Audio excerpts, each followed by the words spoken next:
जय हिंद दोस्तों, स्वागत है आपका। आज का टॉपिक है बाल विकास एवं शिक्षण शास्त्र। आप यहां देख सकते हैं यह CTET previous year question paper है। आज का वीडियो सीटेट स्पेशल है। यह वीडियो जेटेट के लिए भी बहुत ही इंपॉर्टेंट होगी। आप यहां देख सकते हैं यह केंद्रीय शिक्षक पात्रता परीक्षा कक्षा 6 to 8 सोल्व पेपर 2019 का बाल विकास एवं शिक्षण शास्त्र का क्वेश्चन पेपर है। तो चलिए देखते हैं हम लोग पूरे प्रश्नों को। पहला सवाल देखिए। पहला सवाल है कि विकास में व्यक्तिगत भिन्नता को समझने के लिए क्या महत्वपूर्ण है। विकास में व्यक्तिगत विभिन्नता को समझने के लिए क्या महत्वपूर्ण है। ऑप्शन है पर्यावरणीय कारकों पर विचार करना जो लोगों को प्रभावित करते हैं, शरीर एवं दिमाग के परिपक्वन पर विचार करना, या वंशागत विशेषताओं के साथ साथ पर्यावरणीय कारकों एवं उनकी पारस्परिक क्रिया पर विचार करना, या फिर वंशागत विशेषताओं पर विचार करना जो प्रत्येक व्यक्ति को जीवन में विशेष शुरुआत देती है। क्या होगा? तो इसका आंसर होगा ऑप्शन सी। विकास में व्यक्ति विभिन्नता को समझने के लिए वंशागत विशेषताओं के साथ साथ पर्यावरणीय कारकों एवं उनकी पारस्परिक क्रिया पर विचार करना है। ठीक है, चलिए नेक्स्ट सवाल देखिए। नेक्स्ट है कि निम्नलिखित में से कौन सा विकास का सिद्धांत नहीं है। निम्नलिखित में से कौन सा विकास का सिद्धांत नहीं है। देखिए, विकास तुलनात्मक रूप से क्रमिक होता है, या विकास समय के साथ धीरे धीरे घटित होता है, या विकास की सटीक गति एवं प्रकृति जन्म के समय ही निर्धारित हो जाती है, या व्यक्ति अलग अलग गति से विकास करते हैं। तो देखिए इसका राइट आंसर होगा ये जो कथन है विकास की सटीक गति एवं प्रकृति जन्म के समय ही निर्धारित हो जाती है, ये गलत है। ठीक है, अगला देखिए। अगला है अनेक शोध अध्ययनों से पता चला है कि शिक्षक लड़कियों की अपेक्षा लड़कों से अधिक पारस्परिक क्रिया करते हैं। इसका सही विवेचन क्या है। तो देखिए इसका राइट आंसर जो है विवेचन हो जाएगा कि यह शिक्षण में लिंग पक्षपात का एक उदाहरण है। ठीक है, यदि शिक्षक लड़कियों की अपेक्षा लड़कों से अधिक पारस्परिक क्रिया करते हैं, यानी लड़कियों को वहाँ पे वो वैल्यू नहीं देते हैं, लड़कियों के ऊपर ध्यान नहीं देते हैं, तो ये शिक्षण में लिंग पक्षपात का एक उदाहरण है, याद रखिएगा। ठीक है, चलिए आगे देखते हैं। आगे निम्नलिखित में से कौन सा प्रगतिशील शिक्षा की अवधारणा के बारे में प्रमुख है। देखिए, प्रत्येक बच्चे की क्षमता एवं संभावना में विश्वास करना। ये जो है शिक्षा की अवधारणा के बारे में यह है कि प्रत्येक बच्चा की क्षमता एवं संभावना में विश्वास करना, ये प्रगतिशील शिक्षा की अवधारणा के बारे में मुख्य बात है। ठीक है, आगे दृश्य रूप से बाधित विद्यार्थियों के साथ कार्य करते समय एक शिक्षक को किस प्रकार के अनुकूलन करना चाहिए। दृश्य रूप से बाधित शिक्षकों के साथ, तो देखिए इसमें जो हो जाएगा वो हो जाएगा स्पष्ट रूप से बोलना तथा छूकर महसूस करने वाली सामग्रियों का अधिक मात्रा में प्रयोग करना, ये हो जाएगा। ठीक है, दृष्टिबाधित यानी जो अंधापन से जिनका जो अंधे हैं उनके लिए। ठीक है, आगे है सहयोगात्मक अधिगम एवं हम उम्र साथियों के द्वारा शिक्षण का एक समावेशी कक्षा में किस प्रकार से उपयोग करना चाहिए। तो देखिए इसका राइट आंसर होगा सक्रिय रूप से आगे बढ़ाना चाहिए। सक्रिय रूप से आगे बढ़ाना चाहिए। आगे निम्नलिखित में से कौन सा समावेशी कक्षा में सबसे अधिक महत्वपूर्ण है।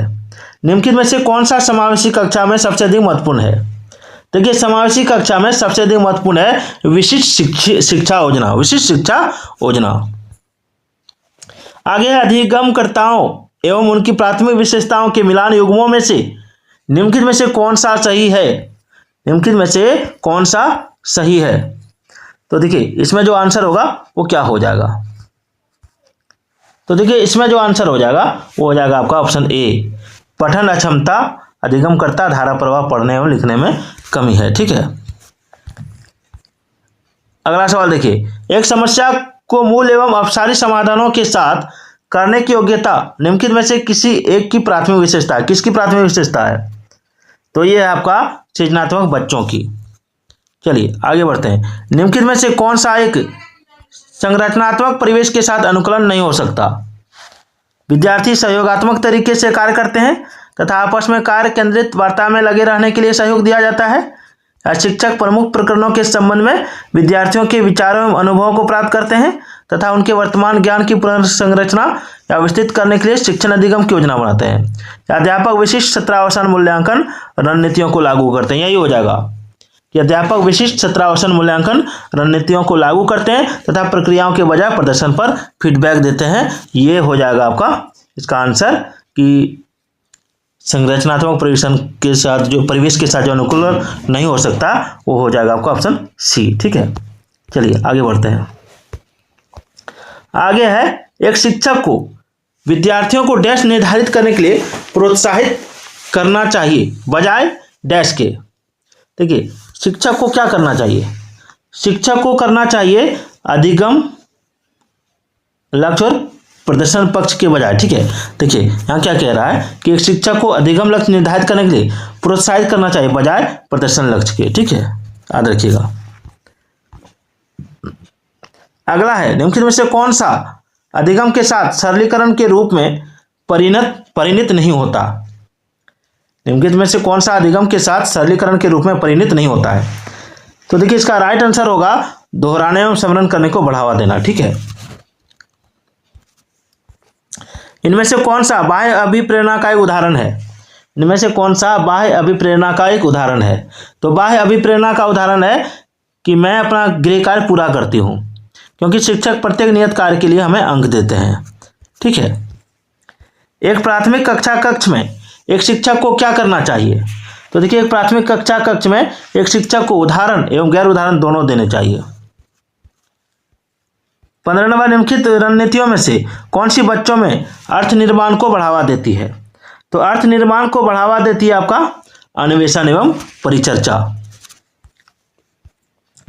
चलिए आगे देखते हैं, बहुत ही इंपॉर्टेंट टॉपिक चल रही है।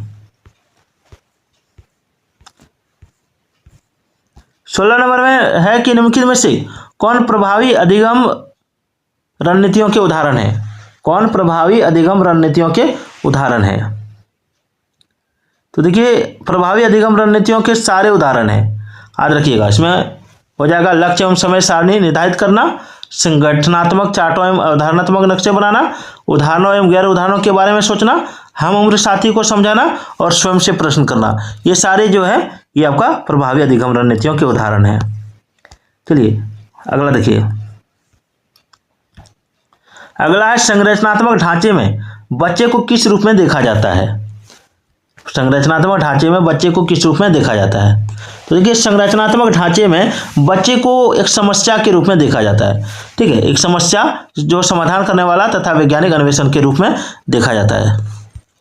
ठीक है, बच्चे को जो है संरचनात्मक ढांचे में बच्चे को समाधान करने वाला तथा वैज्ञानिक अन्वेषण के रूप में देखा जाता है। चलिए 18 नंबर देखिए कि अपनी कक्षा में सहयोगात्मक अधिगम का प्रयोग करते समय एक शिक्षक की भूमिका किस प्रकार की होती है? अपनी कक्षा में सहयोगात्मक अधिगम का प्रयोग करते समय एक शिक्षक की भूमिका किस प्रकार की होती है? तो देखिए, शिक्षक की भूमिका होती है सहयोगात्मक होना तथा प्रत्येक समूह की निगरानी करना। ठीक है, चलिए 19 नंबर देखिए, 19 नंबर है कि बच्चों की गलतियां एवं भ्रांत धारणाएं सूचित करती हैं कि बच्चों की गलतियां एवं भ्रांत धारणाएं क्या सूचित करती हैं?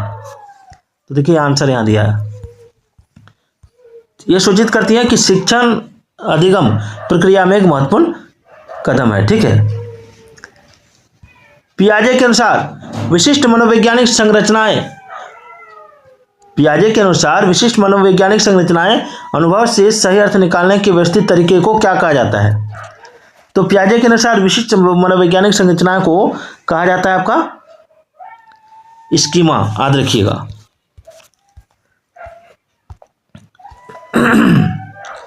अगला सवाल, एक उचित प्रश्न सुझाव के द्वारा बच्ची की समझ को उस बिंदु से बहुत आगे ले जाया जा सकता है जिस पर वह अकेले पहुंच सकती है।